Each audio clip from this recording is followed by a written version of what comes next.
Magandang umaga po sa inyong lahat ng mga kapwa ko ka-farmers. So sa umagang ito ay nagbabandol na po kami sa mga harvest naming talong na Calixto F1 po ng Swiss Seeds Company. Okay, so ito na po ang pang-apat natin na harvest na sa ngayon hindi pa natapos kasi binabandol pa namin mga kapwa ko ka-farmers para maluwang. Ayan po. So sobrang dami po no ang aming harvest na talong na ang variety po ay Calixto F1. Okay, so sa lahat na gusto na maging ganito, marami ang harvest, kunti lang ang puno mga kapwa ko ka-farmers. Paki-check lang po no sa ibang mga video kasi marami na po tayong upload na mga video tungkol po sa mga fertilizer, insecticide, fungicide, pati sa mga foliar. Okay, din sa ating mga video mga kapwa ko ka-farmers na in-upload, meron na po tayong mga tamang dosage kung paano gamitin at kailan o anong oras. Pati sa pagmimixing meron na po mga ka-farmers, mga ka-viewers. Kaya nga paki-check na lang po. So hindi pa po tapos no ang pagpipitas namin.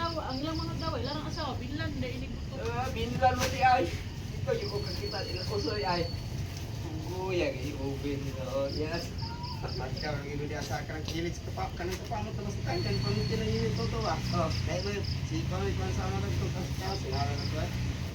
Tuntas tawag ito nagpamat. Ito na buglaw. Oh.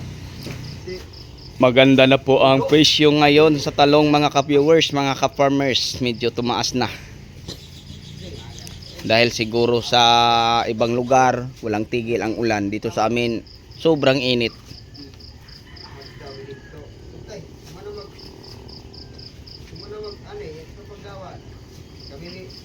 Landong, tutan, kuryon.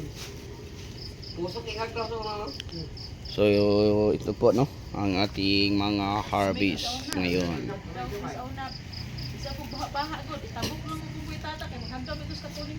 Okay, so yun lang po mga ka-farmers, mga ka-viewers, mai-update ko sa inyo yung mga harvest namin. Kalagong mga sumainan ko. Kalau silang ina, kala si ina. Oh, inahag na sa. Okay, so sa lahat ng mga mahilig sa ganitong usapin about farming, hingi naman ako po ng favor sa inyo. Huwag naman niyo kalimutan no, mag-like and share at saka mag-subscribe sa aking munting YouTube channel. I-click naman po ninyo ang notification bell para updated po kayo sa mga next video na i-upload ko. Okay, so kung may mga tanong man kayo about sa mga insecticide, fungicide, paki-check lang po no sa ibang video mga ka-farmers. Yan lang po para makita ninyo kung paano natin ginagamit ang insecticide, fungicide, foliar at iba pang mga ginagamit natin dito sa ating bukirin. Okay, hanggang dito na lang. Maraming salamat po. Bye-bye.